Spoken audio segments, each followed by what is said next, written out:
Здравствуйте. Это КГП НПХВ Высший медицинский колледж Управления общественного здравоохранения города Алматы. Сегодня наша тема ретрофарингеальный абсцесс. А проводить его буду я, преподаватель ЦМК номер 3 клинической дисциплины Құралбай Ғазиза Ержанқызы. Сегодняшний наш план мы остановимся на определении, этиологии, клинической картине, диагностике, осложнении, лечении. Так что же такое заглоточный абсцесс или ретрофарингеальный абсцесс? Это острое гнойное воспаление клетчатки и лимфатических узлов заглоточного пространства, протекающее с формированием гнойника. Как вы видите на фотографии, то есть в заглоточном пространстве у нас формируется гнойничок. Классификация. Классификация зависит у нас от расположения, то есть выделяют у нас следующее, это эпифарингеальный, он который расположен выше дневной занавески. Мезофарингеальный у нас локализуется между корнем языка и краем небной занавески. А гипофарингеальный находится ниже корня языка. Также у нас есть смешанный четвертый вид, это может абсцесс занимать несколько анатомических зон. То есть на фото мы видим, где у нас небо, где язык и где у нас находится какой абсцесс. Дальше этиология. Этиология ретрофарингеального абсцесса – это у детей чаще всего вирусы. Это вирусы гриппа, вирусы кори могут быть, но последующие могут присоединяться и бактериальная флора. А у взрослых это чаще всего бактериальная флора. Факторы риска – это очаги воспаления в задних отделах полости носа и носоглотки, ранний детский возраст, чаще до 2 лет, и травмы задней стенки глотки. Травмы это чаще встречаются во взрослом возрасте, потому что именно травмы случаются, повреждения глотки, это могут они произойти инородным телом, рыбной костью, грубой пищей и так далее. Травматизация глотки возможна при проведении даже гастроскопии, бронхоскопии, установки назогастральной трубки и эндотрахеальном наркозе. Наибольшую склонность к образованию заглоточного абсцесса имеют дети в возрасте до 4 лет. Это обусловлено имеющимися у них особенностями строения заглоточного пространства. То есть у них больше рыхлой клетчатки и наличие в ней лимфатических узлов, которые после 6 лет у нас полностью атрофируются. Самая высокая заболеваемость заглоточным абсцессом отмечается среди детей от 2 месяцев до 1 года. Во взрослом же возрасте заглоточный абсцесс встречается достаточно редко и обычно является следствием травматического повреждения глотки.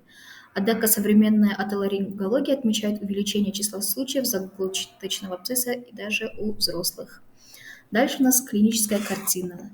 Заболевание это начинается остро, температура тела повышается до 39-40, то есть у нас фибрильная температура тела, идет затрудненное глотание, боль, пациент отказывается от еды, потому что каждая пища сопровождается острой болью.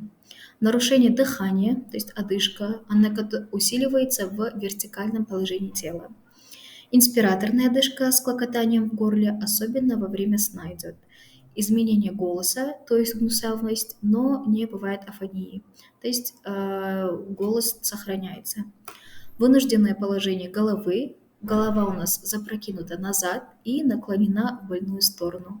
Также идет отек лица. Диагностика. Диагностика у нас идет фарингоскопия, то есть осмотр задней стенки глотки. При фарингоскопии нам показывает шаровидное выпячивание, нарушающее симметричность зева. При пальпации абсцесс болезненный, горячий, имеется симптом флюктуации.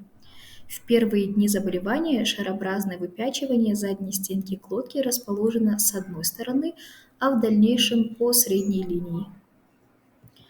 Дальше у нас диагностика идет рентгенография.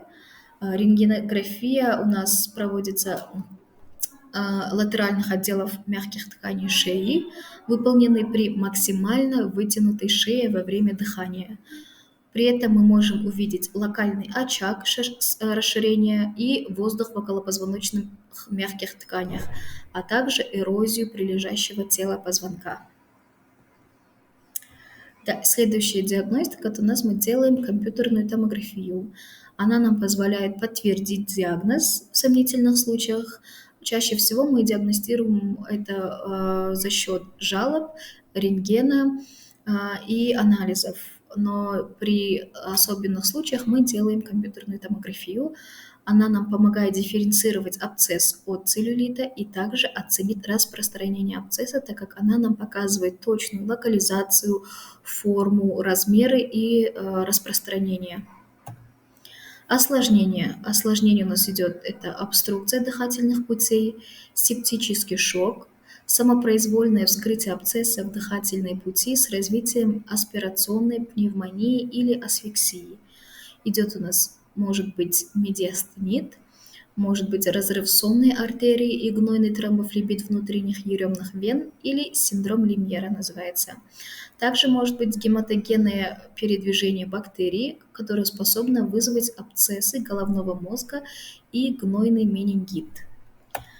Также следующее у нас есть лечение, идет у нас консервативное и хирургическое. Консервативное заключается в том, что мы делаем полоскание дезинфицирующими растворами, тепловые процедуры, УВЧ, антибиотики и антигистаминные препараты.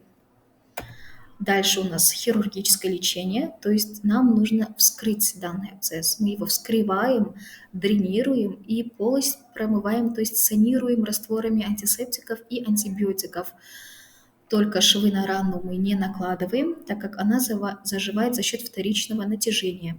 Если гной скопился ниже угла нижней челюсти, то вскрытие проводится со стороны кожи, а не слизистой.